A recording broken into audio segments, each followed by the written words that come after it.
Hello, YouTube. It's been a tough year. The news outlook has been bleak, the world has been harsh, and I don't know about you, but it's been a year full of many personal disappointments for me. Maybe you can relate. When I go through tough times, I tend to go to art.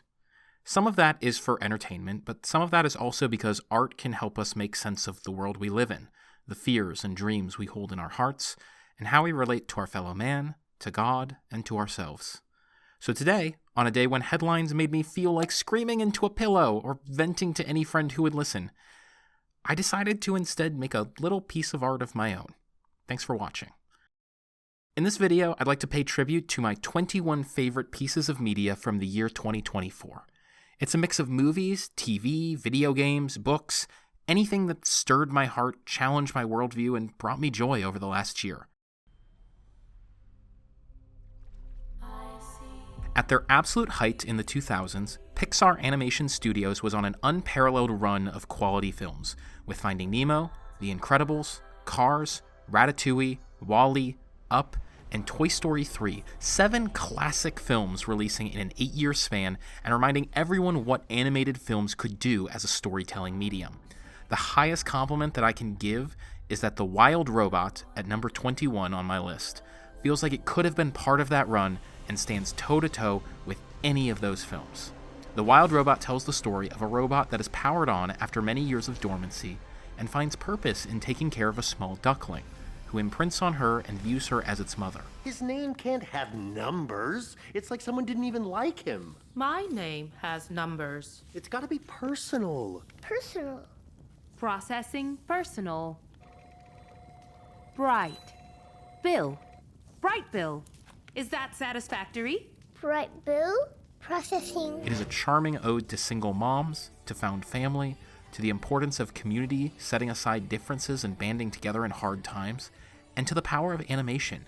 It looks gorgeous, and I don't think I've spoken to anyone who made it through the movie without shedding at least one tear. It's directed by Chris Sanders, who previously directed Lilo and Stitch and How to Train Your Dragon, plus wrote Mulan, and with The Wild Robot, he returns to animation and shows he hasn't missed a beat. If you haven't seen it yet, you absolutely should. I, like most of the United States of America, listened to the original Hamilton soundtrack an impossible number of times. It's a musical I have basically memorized and vaulted its writer and composer, Lin-Manuel Miranda, to being the musical guy in pop culture. He wrote the songs for Disney's Moana and Encanto, 2 of their biggest musical hits of the last decade, plus a bunch of other scores, and I think Lin has suffered from success a bit. It's hard to hear him brought up these days without someone saying they think he's overrated, and he's not actually very good, or that all of his songs sound the same. Well, Lin-Manuel Miranda heard you all talking crap about him, and in late 2024, he fired back with his first new stage musical soundtrack in years. Co-created as a concept album with Asa Davis, Warriors is an adaptation of the 1979 action movie The Warriors. You know, the one this clip's from? Warriors, come on to play!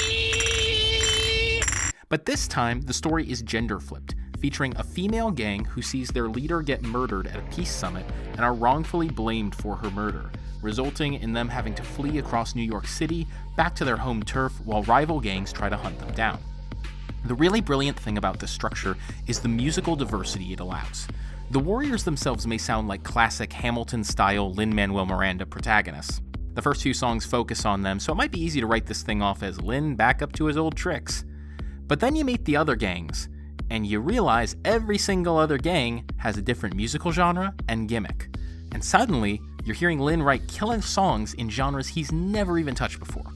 The villains use metal. Every stop on the map is a Pac-Man done. Yes, indeed, don't you want to heed every nut? I was at the top of the screen when I took that shot. Can you dig it? Well, dig a plot now. Another gang sounds like a pop-punk band, complete with nasally vocals. Orphans ride.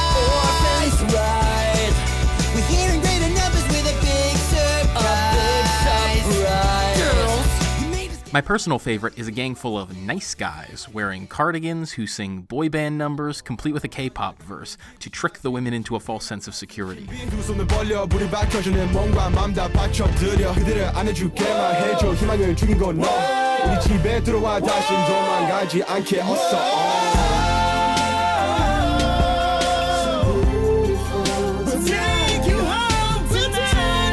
There's some mixed information on whether Warriors is eventually going to get a stage adaptation or stay as a concept album, but either way, Lynn's first real follow-up to Hamilton is a genre-bending, shape-shifting treat that deserves to be heard. At the very least, I dare you to listen to Quiet Girls and not have a great time. Quiet. Now learn something. Stay clear of the closing doors this evening. We're here and we won't be ignored this evening. Your enemies are coach and the doors are closing. Yo, what you gonna do? Stand there frozen? This is where the fun begins. This year's most unnecessarily hated pop culture award goes to The Acolyte, a Star Wars prequel series that comes in at number 19 on my list. Let's get this out of the way. The Acolyte is a very, very flawed show. The lead actress isn't fully up to the task, the dialogue's pretty wooden and stiff at times, and the show has bizarre pacing thanks to 2 weirdly placed flashback episodes. But you know what else was very flawed? The Star Wars prequel trilogy. The Acolyte, to me, is Star Wars Episode 3, Revenge of the Sith. Its bad points are pretty bad, even meme-worthy. But when it's good, ooh, baby, we're cooking. It's got the series' all-time best lightsaber battle. It's got 2 incredible characters in misguided Jedi Master Saul and emotional, funny Sith warrior Kamir. Why risk discovery? Well, I did wear a mask. What do you want? Freedom. It's got a great soundtrack, and best of all, it's actually about something. I know it's easy to forget in the Disney of it all these days with a million Star Wars coming out, but the whole reason the story of Star Wars resonated wasn't the Skywalkers or the lore or the lightsabers. It's the original trilogy story of heroes rising up against an evil empire. When Lucas wrote the original trilogy, he's been very open that he was directly pulling on parallels with the Vietnam War, with the US as the Empire and the Vietnam guerrillas as the rebel fighters. Return of the Jedi darn near makes these parallels explicit, and he did it again with the prequels. For all their flaws, they tell one big story about the fall of a republic, how democracies die, and how fascists and authoritarians rise to power. It's a tragedy on a grand scale, both personally and politically. By comparison, what is the sequel trilogy about? Like, I love The Last Jedi, and that's kind of about some broader things like cycles of violence and the people who profit from that. But the trilogy as a whole has nothing to say other than, weren't the other Star Wars movies cool? Want to do that again? What does The Mandalorian have to say other than bounty hunters are cool to watch? What does Obi-Wan Kenobi have to say? What does the Book of Boba Fett have to say? None of these shows are even trying to say anything. It's why Andor sticks out, because it's a deeply political show about the nature of rebellion and insurrection and coalition building, and honestly, Andor is incredible. I fully expect Season 2 to be on whatever 2025 version of this list comes out in the future. I love Andor. And I submit that if Andor is the original trilogy, basically flawless, no notes, then The Acolyte is the prequel trilogy. High highs, low lows, and a lot on its mind. The Acolyte dares to interrogate the Jedi morally. If the Jedi are basically space cops, then what happens when a Jedi breaks bad? What about when that bad Jedi thinks he's doing the right thing? Will others cover it up for him? What other evils will that allow? The Acolyte has plenty of issues, but I had more fun watching it than basically any Star Wars show besides Andor, and for that, it comes in at number 19. What is the piece of art that took up the most of my time this year? I'm ashamed to say that it's number 18, Balatro. This addictive little card game that hides under its simplicity, under its boring graphics, under its Windows 95 looking interface. It has one of the most perfectly constructed video game loops since Tetris. Look, I could tell you how it works and all about it, but honestly, this is a game you just have to play. It's cheap, there's no microtransactions, there's no DLC, there's no anything but Balatro. It's on phones, computers, everywhere now. Go buy it, you're welcome. I'm sorry when it eats up 70 hours of your time. Juror number 2, number 17 on my list, crafts one of the most perfect moral dilemmas I've ever seen in a movie. You're driving home one rainy night when your car hits something. You get out to see what you've hit, but nothing is there. There's a dent to your front hood, but no sign of an animal. You assume you hit a deer. Fast forward a year. You're sitting on a jury. The case before you is of a woman who was killed by a hit and run. Her abusive boyfriend, seen arguing with her right before her death, is presumed guilty, but he's insisting he had nothing to do with this. As the case goes on, you begin to believe him, because the place and time when the hit and run happened is the same time you were driving through that area a year earlier. Did you do this? And if so, what do you do about that? With every new wrinkle, Juror No. 2 invites you to consider what you would do in this situation, and every time you think you have an answer, it tightens the pressure, raises some new angle, some new thing that makes you question. And in doing so, what it really holds up to scrutiny is not just your own moral compass, but the purpose of our country's legal institutions themselves. What does it mean to punish the guilty or to find someone innocent? Are we here to do justice or just to solve a mystery? Seriously, go see this movie with a loved one or a friend and then ask them afterward what they do. I guarantee you'll have an interesting conversation. This year, very little media has brought me nearly as much joy as the Dungeons & Dragons campaign module, Vecna, Eve of Ruin. Dungeons & Dragons, for those not very familiar, is a collaborative storytelling game, essentially where one person, the DM, plays the narrator and referee, and everyone else plays the story's main characters. I've been DMing this campaign and having an absolute blast. It's a multiversal story that basically acts as a greatest hits tour of some of the most fun and diverse settings in the D&D universe, from Spelljammer to Eberron, Barovia to the Nine Hells. As a story, the campaign itself is a little half-baked, but as someone who loves tweaking and homebrewing my own content, adding in stuff, what is there is so evocative and interesting that it's been the perfect foundation for a great campaign. If you, like me, are a D&D homebrewer, tweaker, or just a high-level combat sicko, I recommend checking out Vecna, Eve of Ruin. And more than anything, this campaign, and the joy I've experienced with friends through it, has been a great reminder that the best art is meant to be experienced communally and collaboratively. I love my friends, and I get to hang out with my friends through this media, so it makes it here. Coming in at number 15 on my list is FX's Shogun. Quite simply, this show is remarkable and pitch perfectly calibrated. It's smart, well-written, well-acted, maybe the best prestige TV show of the year. If I had to boil it down, this is a show that is about translation and life. It uses the fact that most of the main characters don't speak the same language as a central point, as translations are mediated by often unreliable narrators who convey only parts of what they meant, sometimes to protect the individual they're translating for, and sometimes to block them from their goals. Please tell him. It's written into legal documents.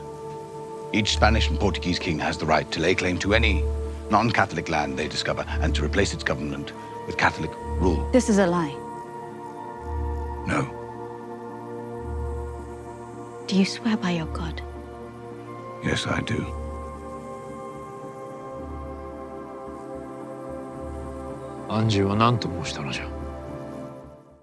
I've never seen anything quite like this, and it's really cool. What I didn't know stepping into the show was that I was going to be blown away by the stories of Shogun's women, who each in their own ways find reason and purpose for living in the midst of unimaginable pain, grief, violence, and marginalization. At number 14 is the fantasy book series The Daevabad Trilogy by S.A. Chakraborty, which includes the novels City of Brass, Kingdom of Copper, and Empire of Gold. Even though these books weren't released in 2024, almost no media defines 2024 nearly so much in my brain, because these were the books that finally got me back into reading. I was an avid reader as a kid, but took basically a decade-long break from reading for fun due to tackling bachelor and master's degrees, and later a journalism career that had so much required reading that I never wanted to do it as an adult. In 2024, I wanted to change that, and I asked my best friend what books he'd recommend to read. I didn't need high art, I just needed a good page-turner. He recommended City of Brass, and boy did it deliver. City of Brass is about a young con artist who discovers a secret city of genies, and to give away any more than that is to ruin the fun, and these books are plenty of fun. I don't know if they're the best books ever written, but I had a great time with them, and they got me back into a reading habit that was lying dormant. I think I went on to read another 3,000 pages last year after finishing this series, so if you can relate to where I was, or you just want a good adventure trilogy filled with rich world building, flawed but compelling characters, and interesting political machinations, you can't go wrong with the Daevabad trilogy. Numbers 13 through 11 all focus on the power of art and make up a bit of a loose trilogy in my mind, so I'm grouping them all together here. Number 13 snuck onto my list at the very end of the year, and thank goodness it did. I Saw the TV Glow, number 13, is a really striking directorial calling card, suffused with mood, gorgeous visuals, strong performances, and some honestly really upsetting moments and questions. The movie focuses on two teenagers, Owen and Maddie, who feel alone and isolated in their small town, but bond over their shared love of a campy supernatural series called The Pink Opaque. What about you? Do you like girls? I don't know. Boys? I think that I like TV shows. From there, things get weird. I wasn't sure what to expect from this one, but this resonated hard with me as someone who has a tendency to obsess over media I love. I mean, I wouldn't be making video essays on YouTube if I didn't do that. This is sort of a classic artsy A24 film that was marketed as vaguely horror or thriller-ish, but it's not really that at all. I wasn't scared at all, and I'm a huge baby about this stuff, so if that was putting you off, don't worry about it. It's more of a character piece with a heavy dose of magical realism. I Saw the TV Glow is a really enchanting story, and kind of a cautionary tale about the life-saving power of media in the darkest moments of one's life, but also about gender identity, nostalgia, loneliness, what it means to grow old and have regrets about the course of your life. Hey, speaking of the fact that I'm a huge baby when it comes to horror and scary stuff, I played Alan Wake 2. Why did I play Alan Wake 2? It's number 12, by the way. Well, I was a huge fan of Remedy's last game, Control, a 2019 game that really got under my skin and has only grown on me every time I replay it. Then their follow-up, Alan Wake 2, came out, and not only did it get Game of the Year hype, but I found out it had crossovers with Control and it was set in the same universe. I pushed it off for a long time, but an update released last year that added in accessibility settings, which basically allow you to turn down the intensity of the jump scares. So I finally gave in and played it. And let me tell you, this game did still scare the crap out of me. But the scares made up only 5% of my total emotional experience with Alan Wake 2. I found the rest of the game to be a profoundly moving meditation on the creation of art, the artist, and the medium chosen for that art. Alan Wake 2 is basically the story of two characters. Best-selling author Alan Wake went missing following the events of the first game and is trapped in a shadow world of his own creation, trying to get home.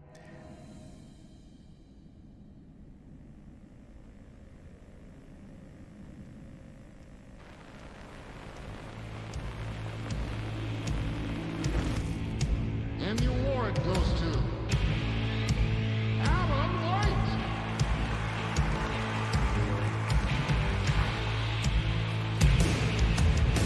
And all your stories of crime and chilling thrillers of hard-boiled killers became bestsellers. It was all too much, I had to get away.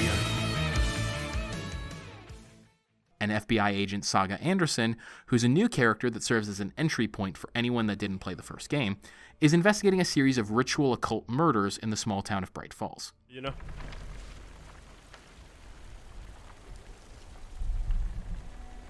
A page full of text on one side. Not a printout. Written with a typewriter. Old school. Lines scratched out and edits added with a pen. Like a manuscript.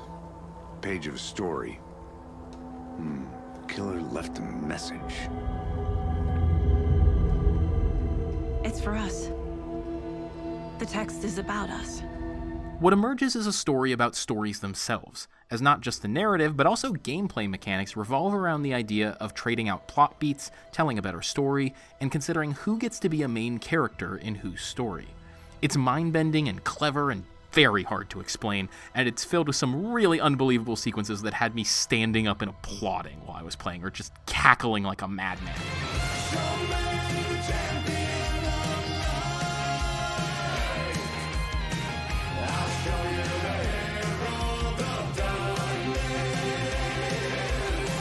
Alan Wake 2 came out in 2023, but its DLC, The Lake House and Night Springs, came out last year. Both are great additions, with Night Springs acting as a series of short stories that essentially show Remedy's writing team at its absolute funniest.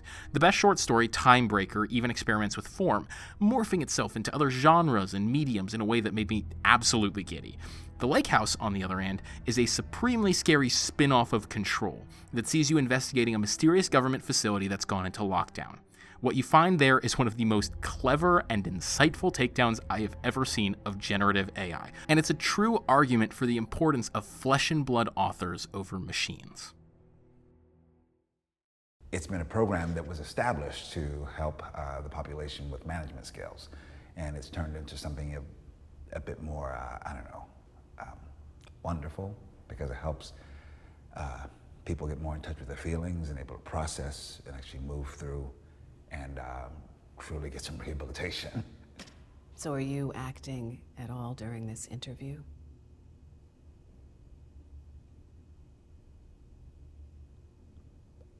No movie this year made me cry harder than number 11, Sing Sing.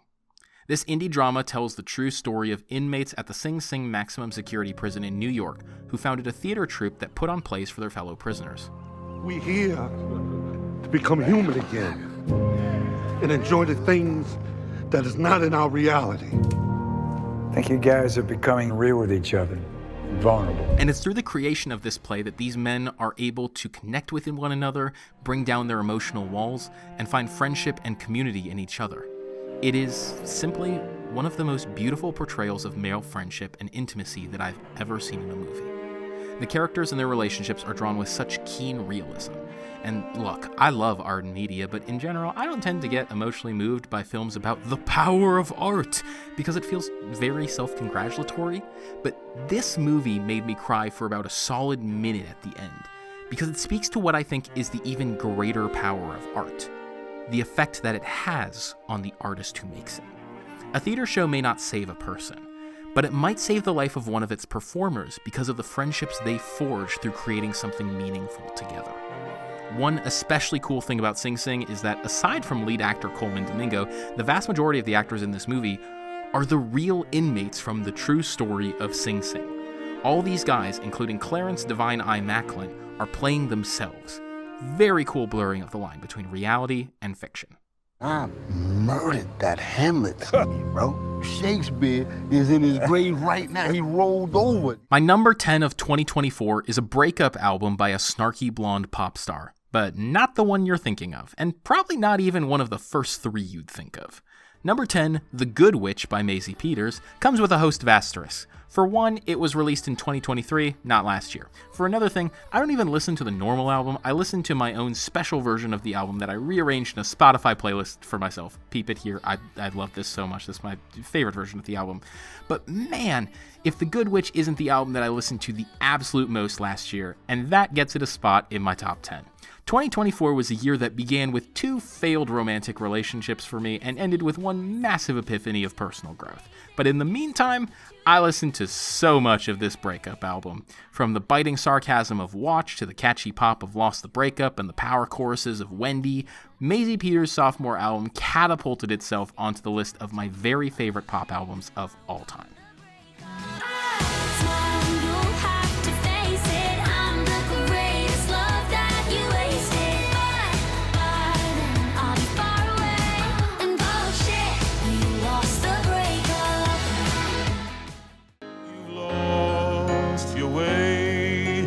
Think your life is wrecked? Well, let me just say you're correct. Wait, what? You're a loser, baby, a loser. I have more thoughts on number 9, Hazbin Hotel, than I can reasonably fit into the space for this entry on the list. In fact, truth be told, I'm working on an entire video essay about this show. But suffice it to say, I did not expect when I turned on this 10-episode animated series from Amazon Prime to be greeted with not only one of the best musical soundtracks in years, but a shockingly deep and orthodox Christian message of confession of sin, loving one another in fellowship, mortification of the flesh, and even eternal salvation. Also, it's got this guy. It's a little funny. You could almost call me Dad. I think my number 8 entry, Civil War, was the most misunderstood film of 2024. Its marketing didn't do it any favors, with trailers that suggested a political thriller and directorial interviews that tied the movie into the 2024 political electoral landscape. This movie, everything suggested, was going to be about our political moment. Conservatives versus liberals, Republicans versus Democrats. Who's the good guys? Who's the bad guys? That's not what Civil War is about. In the face of those questions, Civil War says the politics don't matter. Unless you're lucky enough to be a general or a leader of the war in one of your back rooms, ideological purity and political posturing means little in the face of an actual war. Wars are messy. Wars see people getting killed by unknown figures for seemingly no reason. Is this sniper supposed to be fighting for me or against me? Doesn't matter, he'll shoot you all the same. War is hell, and the best you can do is survive. Civil War story about journalists trying to stay alive on their way to get an interview could be set anywhere. A version of it that takes place in the modern Middle East or in 70s era Vietnam or Cambodia probably isn't nearly as controversial. But Western viewers expect war in those places. For many, it's probably the only images we've ever seen of those countries. But transposing that same chaotic war to the United States by seeing bullet holes riddling highways in Cincinnati or mass graves behind a corner gas station, it hits different. It sends a shock to the system and reminds you just how horrifying an actual war would be if it broke out. And horrifying is the word here, because Civil War is a horror movie. I spent basically the entire runtime of this movie terrified, waiting for the other shoe to drop, barely able to breathe.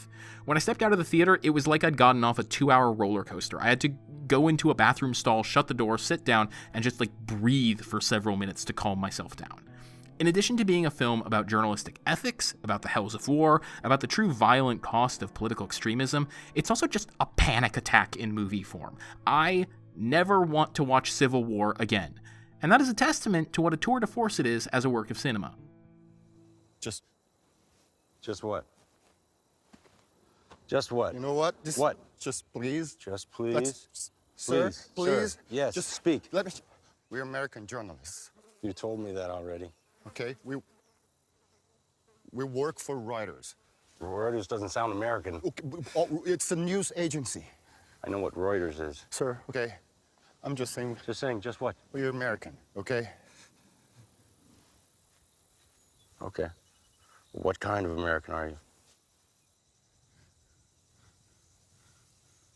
Civil War actually kicks off a loose quadrilogy on my list. Weirdly, 4 of the most impactful pieces of media this year for me were all about our relationship to violence, each challenging me and each other in their own way. Civil War, at 8, finds horror in violence. At number 7 is Rebel Ridge, which came out of nowhere on Netflix this year and blew me away. Look, Netflix makes roughly 5 million mediocre action movies every year, but it turns out a stopped clock is right twice a day, and Netflix accidentally created an action movie masterpiece this year. Rebel Ridge tells the story of Terry Richmond, who's on his way to bail his cousin out of a small-town jail when he's harassed by corrupt police officers and has his bail money seized. He sets out to get his money back, only for the police to escalate the situation to force and try to scare him out of town. I'll give you credit for catching the lights, though. Pretty sharp. These new cruisers, you run the lights, the dash cam starts recording.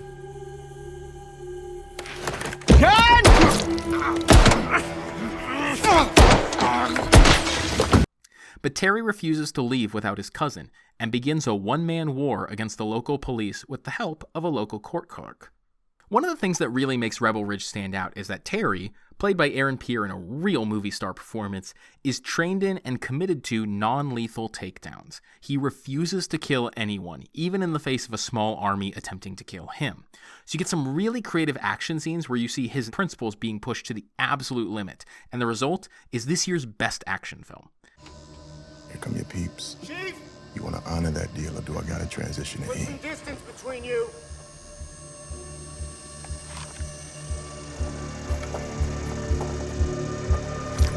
Let's not do that. Genuinely, I think Rebel Ridge is a 5-star action movie that reminds me of watching classics like Die Hard or Predator for the first time. Even if every other film on my list seems too artsy or too weird for you, just watch Rebel Ridge. It's a flick anyone can enjoy, and that has more depth to it than meets the eye. If so, then give me sirens and a cyclops, give me giants and a hydra. I know life and fate are scary, but I wanna be legendary. I'll fight the harpies and chimera's, the minotaur, even Cerberus. I know life and fate are scary, but I wanna be legendary. I don't even know why my TikTok algorithm started showing me clips from Epic the Musical, but I'm very glad it did.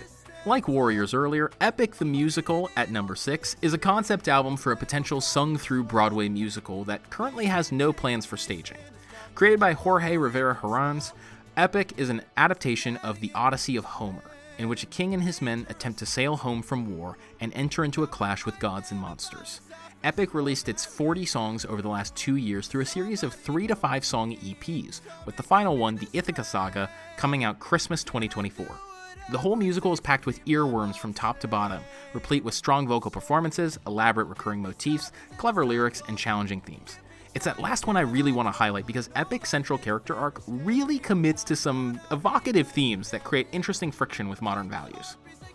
But when does a comet become a meteor? When does a candle become a blaze? When does a man become a monster? The hero Odysseus starts as a man tired of war and bloodshed who wants to forge a new path, showing mercy to his enemies and choosing non-violence when possible. He is punished for this decision, and every half-measure response he makes is responded to with disproportionate force. The story's central villain, Poseidon, tells him he needs to be more ruthless. Finally, at the halfway mark, Odysseus gives in and vows to be a ruthless monster if it'll get his men home. Then I'll become the monster. I will deal the blow, and I'll become the monster like none they've ever known. So what if I'm the monster lurking deep below? I must become the monster, and then we'll make it home. And it works, basically. Odysseus hardens himself against the world, and it gets him home just in time to save his wife and son from those who want to hurt them. Channel the fire inside your soul. Oh, King, forgive us instead, so that no more blood is shed. Let's have open arms instead. No. You filled my heart with hate. All of you who have done me wrong. This will be your fate! Though some characters question how far violence should go, the moral of the story is essentially that mercy is not always the right response. Non-violence can sometimes be a form of cowardice, a way to pretend you're above a problem while real people pay the price. Sometimes you must be ruthless and kill, or else you and those you love will be hurt. Now, as someone who is a non-violent pacifist myself, I disagree with many of the conclusions the musical draws, but it's so artfully rendered in its story, its themes, and its music that it has continued to challenge and unsettle me for months now. And isn't that what good art should do?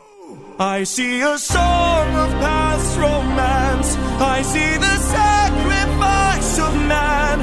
I see portrayals of betrayal and a brother's final stand. I see you on the brink of death. I see you try your final breath. I see a man who gets to make it home alive, but it's no longer you.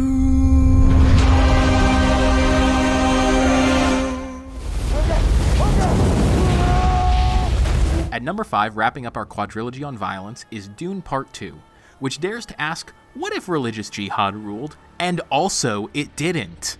I never read the novel, so suffice it to say, I did not expect one of the biggest blockbusters of the year to hinge on whether the main character was willing to stop hiding and declare a galaxy-wide holy war on his enemies. I won't spoil where the story goes, but it is a defiantly thorny and complicated ending. Yet for all its thematic weight, Dune Part 2 is such a classically crowd-pleasing blockbuster, with massive action sequences, gorgeous settings, costumes and production design, a charming love story, and Timothée Chalamet in full movie star mode with his best performance to date.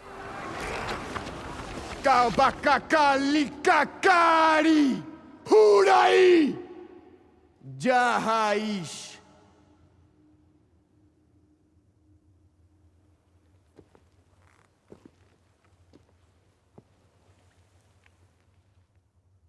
But you think you could have a chance? It's not the Jahash. Shihochausich. Also, I simply must shout out my local 4DX theater, where I saw this movie with my friend Austin for our second viewing. 4DX, for those uninitiated, basically turns any normal movie into a theme park-style motion simulator ride. So for 3 hours, Austin and I bounced in our seats and rode the sandworms with Paul Atreides. We were sprayed in the face with air jets and spritzes of water. For some reason, we got blasted in the neck with air every time a dagger whizzed past someone's face in a duel. It is the most insane possible way to watch a movie, and I couldn't stop laughing the whole time. 5 stars, you simply gotta try this for yourself. Number 4 is Hi-Fi Rush, which I finally got around to playing last year, and oh my gosh, why did it take me until last year to play Hi-Fi Rush? This is an absolutely joyous action platformer rhythm game starring Chai, a wannabe rock star who gets his iPod surgically implanted into his chest and then gets recruited to help take down an evil corporation from the inside. You know, as you do. But because of that iPod, well, whether you're jumping from ledge to ledge fighting bad guys or partaking in any of this game's dazzling set-piece boss battles, you have to do everything on rhythm to this game's incredible soundtrack. Combine that with a gorgeous art style, a winning cast of characters, and the funniest game script since Portal 2 and the Stanley Parable, and you have my favorite video game of 2024. But we're not done yet. The absolute best time to be a Survivor fan was probably in the year 2018, when 4 different editions of Survivor, Classic US Survivor, Australian Survivor, Survivor New Zealand, and Survivor South Africa, all aired arguably their best seasons to date. But the second best time has to be the last 2 years, in which 90-minute episodes have fully revitalized Survivor US's storytelling instincts. But though Survivor 46 was an incredible season, it's not the best season of Survivor in 2024. That distinction goes to number 3, Australian Survivor, Titans vs. Rebels, a back-to-basics season that shows why Survivor is TV's most enduring format, with a supersized season that's somehow never slow or incoherent. It's a season that works equally well whether it's your very first Survivor season or you, like me, have seen roughly 60 other seasons. I might have a slight problem. The season splits a supersized cast of 24 players into 2 12-person tribes based on largely meaningless distinctions, the Titans and the Rebels, and genuinely, magic ensues. Over 24 episodes, there is somehow not a single dull episode, no misplaced twists, no wrong note hit. You're all about to really hate me. Sorry, guys. Oh, no way. There are villains you love to cheer against, wacky goofballs who pose problems, strategic masterminds engaging in season-long chess matches against other masterminds, and oh, the rivalries. It contains perhaps 2 of the best season-long rivalries in any global edition of Survivor. Here's the deal. They told you that they're voting for Mark, but they were really going to get me and split with you. 3-3 on you guys. That's what they told me. Yeah. Now I'm telling you this because I want you girls to vote with us, with me and Mark, and get one of them out. I need to go have class. Sarah, come here. Are you just going to go back there and blow that up like that? That is going to throw the Mark back. Wait. If you go back there and ask them, is this the legit? I'm not going to go ask them. What are you going to say? I'm pulling Aiden aside and getting You the gotta- truth. Oh, Sebe. I'm not blowing it up, babe.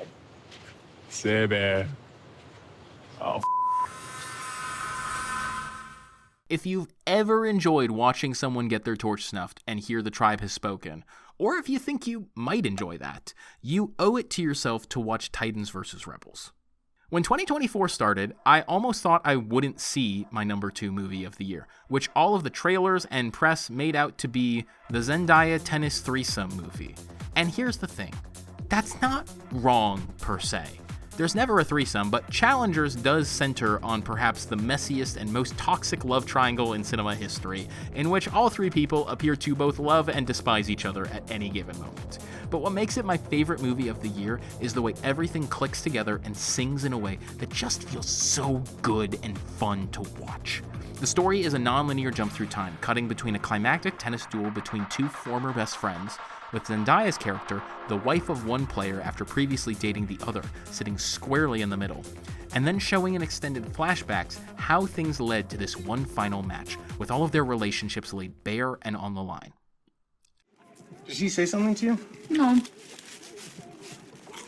I just got the impression she's not thinking about this as a serious relationship. You got that impression? From a conversation we had. Huh.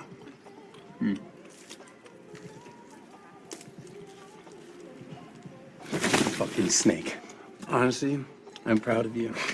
I've been doing the same thing. I'm not doing anything. It's fine. It's exciting to see you this way.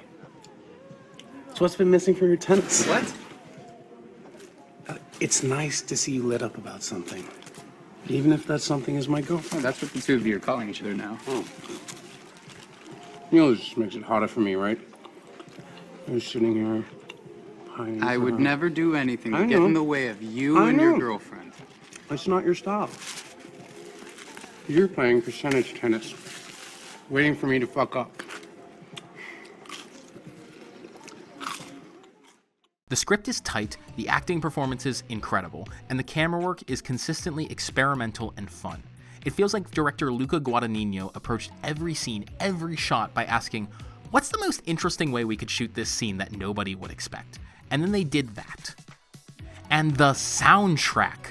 This spot might as well be a shared nomination for both the movie and its soundtrack, which is, respectfully, completely insane. An EDM pop masterpiece by Trent Reznor and Atticus Ross. Serious moments, relationship arguments, tense car drives are all scored to thumping electronic dance music, leading to a movie that never once takes its foot off the gas for 2 hours. To get a sense of what I mean, just watch this clip from near the film's climax.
Before I get to my number one overall, I'd like to shout out a few honorable mentions that didn't quite make my list this year.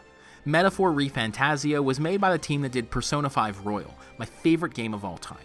And while Metaphor didn't quite hit the same heights for me, it does iterate on the formula in smart ways, while telling an interesting story about political upheaval, religious corruption, and racism, and then letting you kill a false god at the end. It is a JRPG, after all. Onward and Upward by Jervis Campbell was recommended to me by a friend toward the end of the year and was basically the only thing that interrupted my binges of Epic the Musical and The Good Witch. It's a soulful worship album with great lyrics, but unfortunately I just didn't have time to fully digest it enough to rank it on this list. Definitely recommend checking it out though. And lastly, I gotta give a shout out to the Fantasy Footballers podcast, my favorite podcast of the year. In a year where I started to get a little disillusioned with fantasy football overall and wondering, just how long am I gonna keep playing this game? This show brought me a little bit of joy every day and kept me playing with funny moments, good insights, and great camaraderie.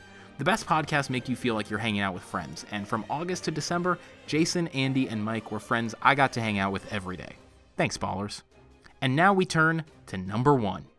When I studied at Duke Divinity School, my graduate thesis was titled They Know Not What They View, and essentially, it asked and investigated a simple question. Why are Christian movies so bad? What I found is that most just don't know how to tell good stories, how to write interesting characters, how to structure a plot so it stays interesting, how to handle all the little technical elements, from cameras to lighting to soundtrack, that keep you engaged from 1 second to the next and keep you from just zoning out and going on your phone. The reason critics don't like them isn't because the world hates Christian values or rejects the Bible or anything to do with a cultural war. They're just boring to watch. It's like doing homework.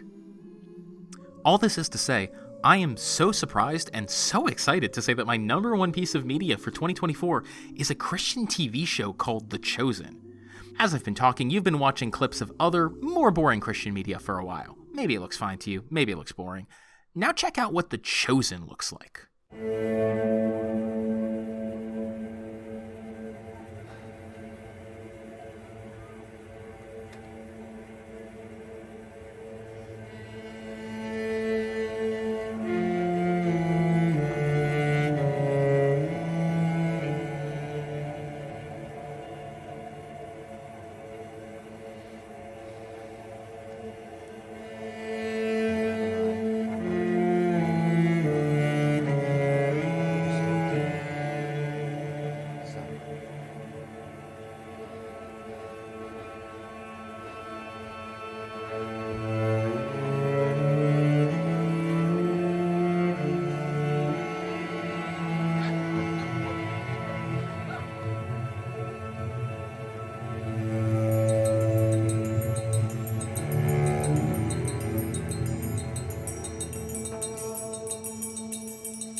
What I didn't expect when I finally dove into The Chosen after years of hearing people talk about it was just how experimental it is. It embraces the episodic nature of television to do really striking standalone or one-off episodes. One episode features an uninterrupted, uncheated 14-minute tracking shot in which you can see the sun set behind the characters in real time. Another episode opens with an up-style intro sequence that wordlessly tells the entire life story of two brothers with diverging life paths over the course of 10 minutes. There's time jumps to the future, slice-of-life episodes where the characters host Passover or celebrate Hanukkah, action sequences, and non-linear explorations of how grief manifests differently for each member of the cast. One early episode tells an entirely original story about Jesus interacting with a group of local children before his public ministry begins. The Chosen has an eager energy to try new things that is, frankly, lacking in most Christian media. But maybe I should start from the beginning. Nathaniel! Hey, Nathaniel, it's me, Philip! Nathaniel!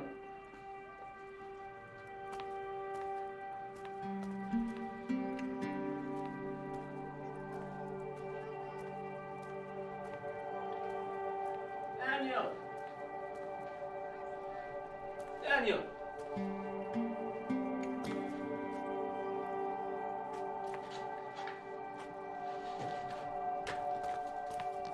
Hey. Hey. The Chosen, put simply, is a show about Jesus and his disciples, covering his 3 years of ministry on Earth. However, the show avoids the failures of many Jesus projects by making the main characters not Jesus, but his human, flawed, often struggling disciples. Jesus becomes a character viewed through the lens of his disciples, as they try to understand this otherworldly teacher and become more like him. Season 4 puts extra pressure to this dynamic as Jesus gets closer to his upcoming crucifixion, an event he knows is coming and feels immense grief about, and tries to talk to his disciples about, only for them to not understand him and make him feel even more alone. That's because the disciples are wrapped up in their own unique storylines, often custom written for the show. The Chosen embraces the fact that it's fictional to weave new storylines that incorporate existing Bible stories and augment them with invented backstories and personalities. Matthew has a difficult time connecting to others as someone on the autism spectrum at a time when nobody knew what that was. Peter tries to balance married life and the strains of a relationship with the lifestyle of an itinerant traveler. Judas zealously wants to see a corrupt empire fall and see Jesus exalted to power, and doesn't understand why Jesus himself wouldn't want that. Throughout its 4th season, the show made some of its most daring, dramatic, and creative decisions yet. Some of those decisions sparked heated debates and even people choosing to stop watching the show. But in my opinion, Season 4 of The Chosen is a new high watermark for media produced out of the evangelical tradition and a remarkable feat of adaptation. It asks tough questions about grief, the problem of pain, and unanswered prayers. It grapples with what it means to be misunderstood or to fail at one's calling. It's weighty and thoughtful, and also, in spite of all of those things, just an enjoyable show to watch. Seriously, I cannot think of a better endorsement than every time I finish one episode, I want to start the next one right away. With so many shows fighting for my time and attention, The Chosen is a show I kept coming back to and thinking about this year. And with a clear 7-season roadmap laid out, legal issues related to the show's crowdfunding campaign ironed out as of mid-last year, and the show's creative team firing on all cylinders 4 seasons in, if you've been waiting for the right time to get into The Chosen, now is the time. I think you'll be impressed with what you see.